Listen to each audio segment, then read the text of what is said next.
All right, shalom, shalom, peace and blessings to everybody on here listening, anybody who's gonna be listening later.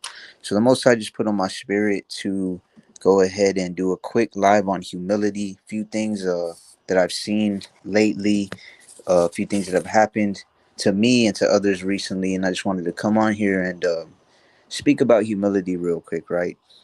So the title of this was gonna be humility. I'm just a brother, but so are you, or I'm just another brother, but so are you, right? So I'm going to start in Sirach 3 and 18, or Ecclesiasticus chapter 3, verse 18. It says, "The greater thou art, the more humble thyself, and thou shalt find favor before the Most High." What a lot of people fail to realize in this faith, in this walk, in this truth, whatever you want to call it, being Christ like, we have to be humble, right? Serving the Most High, we have to be humble. A lot of brothers or men, even women as well, but speaking specifically on men, get very prideful in this walk. It's like it says in First Corinthians 8 and 1, it says, "Knowledge puffs up," right? But love builds us up. So a lot of people get knowledge and they let it puff them up and it gets to their head, right? They can't even be in discussions with other people without dominating the discussion or the conversation when it comes to faith or when it comes to the word, right? They're constantly correcting others. They're trying to just showcase their own knowledge, so to speak. And nobody can say anything to them. They're beyond correction, right? We have to check ourselves and be in a constant state of self examination because, as it said, Sirach 3 and 18, it says, "The greater you are, the more humble you're going to be. And when you are humble, you will find favor from the Most High," right? And in Proverbs, in the book of Proverbs, let me get it real quick. It also says that pride comes before destruction, right? And a lot of people that, just speaking from my own personal experience, a lot of people that I even looked up to in the past that started getting pretty prideful um, have kind of fallen out of the truth, either completely not even trying to follow it, or they've been exposed for their pride as of recently. And it's not a coincidence that these things are happening, because as the Most High says, as we get later in the prophecies, later in the end times, these types of things are going to happen, right? But this is just pride coming before destruction. And this is Proverbs 16 and 18 to back that up. It says, "Pride goeth before destruction, and a haughty spirit before a fall."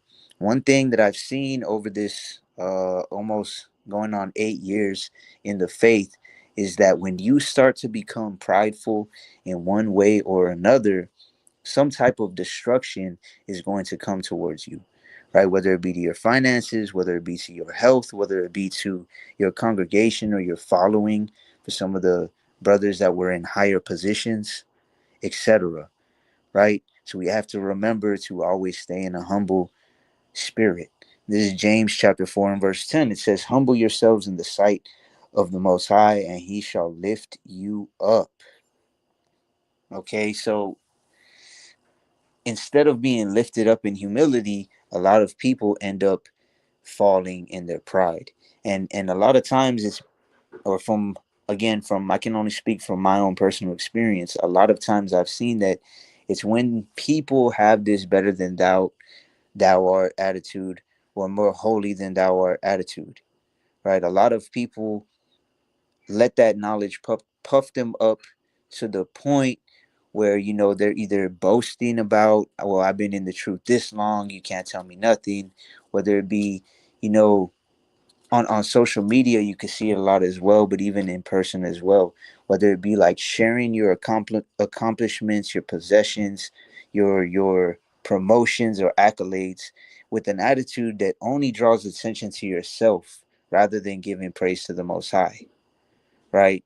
And that's like in Proverbs, the 27th chapter. It says, "Let another man praise you and not your own mouth.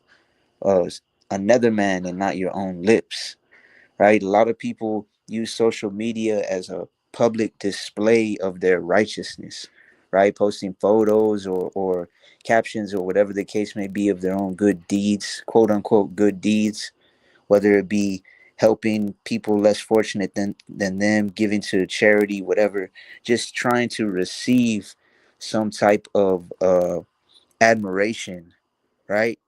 And our Messiah talked about in in Matthew the 6th chapter, right? It says when you give to the needy or when you give to the poor, don't be like hypocrites, right?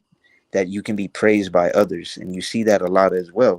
And that's also coming from a spirit of pride.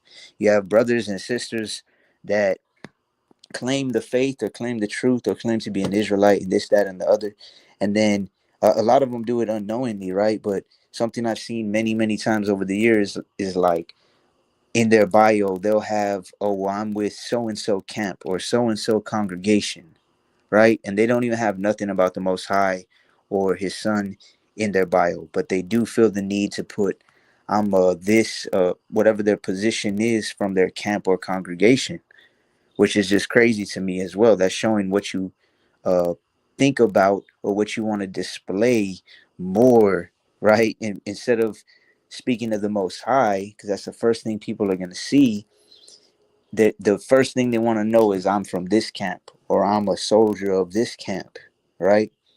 Which is just crazy to me. But a lot of people, like I said, they're just copying what they're seeing, right? Something that I heard when I was young is it's hard to be what you don't see.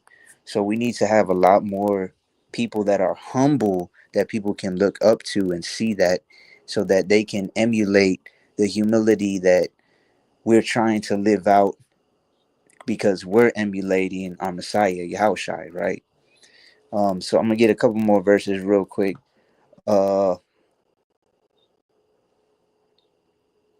gonna go to the book of Matthew chapter 20, right? This is a very important parable for anybody who's newer to the faith, especially, but also for those who have been in the faith for many years, as myself, right? Or even I say many years as myself, going on 8 years, but I even have people telling me, well, these elders have been in the faith for a decade or 2 decades, and you need to respect them, and you need to do this and that and the other. But the word says that we're not supposed to be respecters of persons, right? It says that the hoary head or the gray hair is to be respected with righteousness. So if someone's not moving in righteousness, then that we don't have to see them as our spiritual elders in that sense. Now that doesn't mean we go and disrespect them purposely, but it does mean that these people aren't really, they shouldn't be seen as above us as some people place them above, quote unquote, us, right? So this is Matthew chapter 20 and verse 1. For the kingdom of heaven is like unto a man that is a householder, which went out early in the morning to hire laborers into his vineyard. And when he had agreed with the laborers for a penny a day, he sent them into his vineyard. And he went out about the third hour and saw others standing idle in the marketplace, and said unto them, Go ye also into the vineyard, and whatsoever is right I will give you. And they went their way. Again he went out about the sixth and ninth hour, and did likewise. And about the 11th hour he went out and found others standing idle, and saith unto them, Why stand ye here all the day idle? They said unto him, Because no man hath hired us. He said unto them, Go ye also into the vineyard, and whatsoever is right, that shall ye receive. So there's a man who was in charge of a vineyard, right? He hired some laborers at the beginning of the day, then 3 hours later, 6 hours, 9 hours, and then 11 hours later. So they would work 12 hours a day. So there's 1 hour left, and he hired some people with the 1 hour left. And verse 8, it says, So when even was come, the Lord of the vineyard saith unto his steward, Call the laborers and give them their hire, beginning from the last unto the first. And when he came that were hired, and when they came that were hired about the 11th hour, they received every man a penny. So he started paying them from the end, right? The ones that got hired last and only worked 1 hour, he started paying them a penny first. And then he went down the line. It says, but when the first came, they supposed that they should have received more, and they likewise received every man a penny. And when they had received it, they murmured against the good man of the house, saying, these last have wrought but 1 hour, and thou hast made them equal unto us, which have borne the burden and heat of the day. But he answered one of them and said, friend, I do thee no wrong. Didst not thou agree with me for a penny? So I'm going to pause right there. So what happened was the ones that labored for 1 hour got paid the same that labored for 12 hours. But the thing is, the ones that got hired at the beginning of the day and labored for 12 hours, they agreed for a penny. They knew that they were working for a certain reward. So when the ones that came along 3 hours later, 6 hours later, 9 hours later, 11 hours later, they were all working for the same amount of money. Okay, and this really applies to everybody spiritually when it comes to the faith.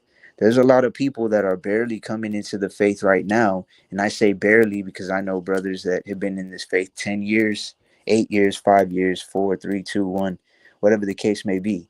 And we all have to understand that in humility, when we move in humility, we understand that we're all working for the same goal. We're all working for the kingdom.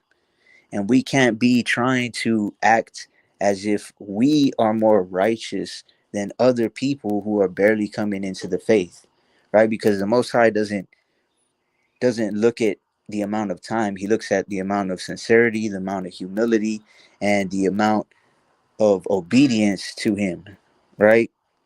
So this is Luke chapter 18. We'll read a couple more scriptures and then I'm going to go ahead and close it out.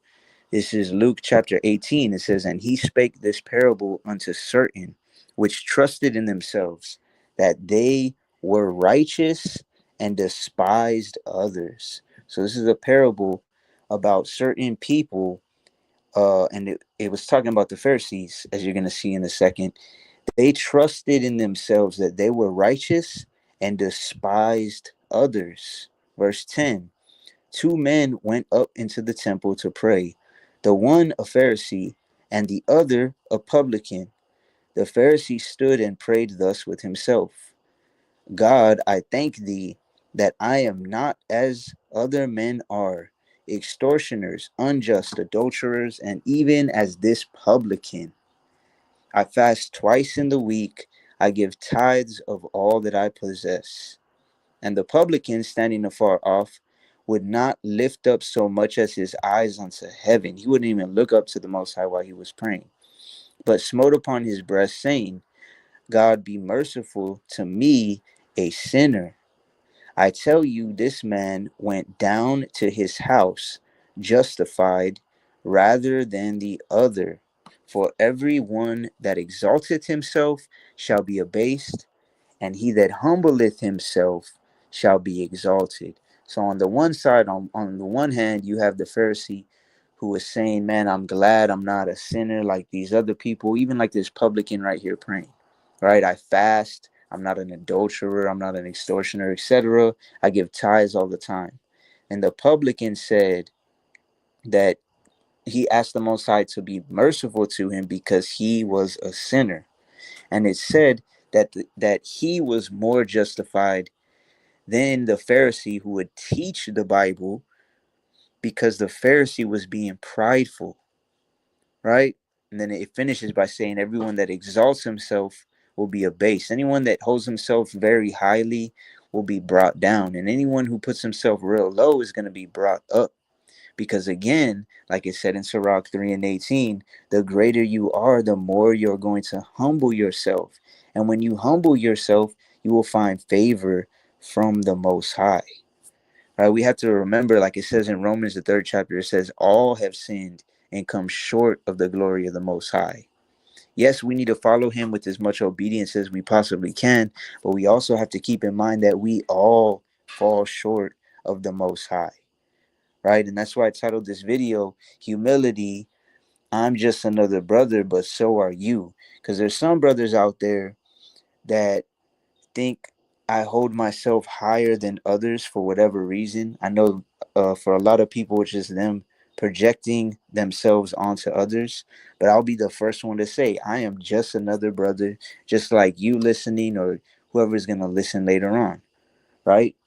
Maybe I've been blessed with a little bit more family or a little bit more whatever, but then there's brothers that have been blessed with in other areas more than me, right? Everybody is all part of the body, and no part of the body is better than any other part of the body. It's like it says in First Corinthians, it says, will the nose or the eyes boast themselves against the ears? It's like if I asked you, would you rather have your left hand or your right hand? Or would you rather have one arm or one leg? Right? And when you think about it that way, it's like, okay, well, they're both very significant. We can't be like boasting like I'm the arm, you're the leg, I'm better because I'm the arm. You get what I'm saying?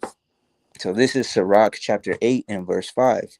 Reproach not a man that turneth from sin, but remember that we are all worthy of punishment.